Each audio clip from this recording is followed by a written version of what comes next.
Je le disais tout à l'heure, la vérité sur le drame de chez Renault hier, la vérité et la justice. La police judiciaire a reçu l'ordre et les moyens de faire toute la lumière sur l'affrontement d'hier entre gauchistes et gardiens.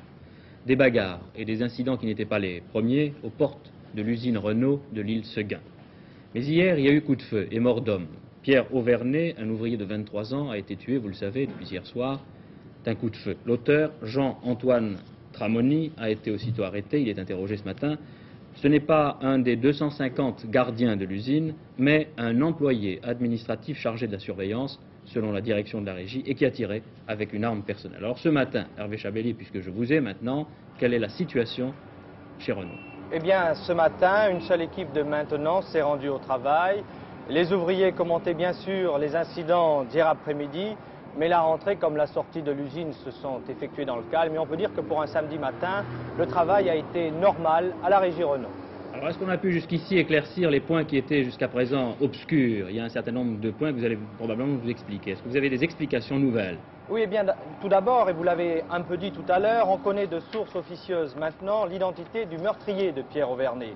Il s'agit de Jean-Antoine Tramoni, un ancien militaire, âgé de 36 ans et père de 3 enfants. Tramoni est employé administratif au service de surveillance de la régie. En fait, selon certaines informations, il semble bien qu'il soit le patron, côté administratif bien sûr, des gardiens de chez Renault, et il est entendu en ce moment au quai des Orfèvres. On a parlé d'abord d'un, puis de 2 coups de feu. Est-ce que l'on connaît maintenant la vérité?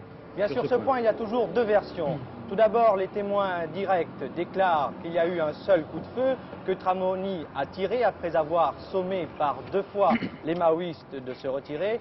Quant à la direction de la régie Renault, qui elle a certainement eu le témoignage du meurtrier d'Auvernay, elle déclare qu'il y a eu 2 coups de feu, un premier à Blanc et le deuxième qui donc a tué Auvernay.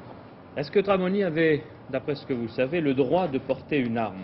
Absolument pas. D'ailleurs, dès hier soir, la régie Renault a fait savoir que Tramoni s'était servi d'une arme personnelle. Et il semble bien, selon certaines informations, là encore, que Tramoni avait été menacé par le passé, qu'il craignait pour sa sécurité et qu'il avait donc pris l'habitude de se promener toujours en portant une arme. On a dit à plusieurs reprises, Hervé Chabelli, qu'il y avait à la régie Renault 250 gardiens. Est-ce qu'ils sont tous armés? Bien non, en principe, les 250 gardiens qui sont ici à Billancourt n'ont pas le droit, selon le règlement, de porter d'armes. Et sur ce point, il ne devrait y avoir, en principe, encore une fois, aucune ambiguïté. Sans attendre.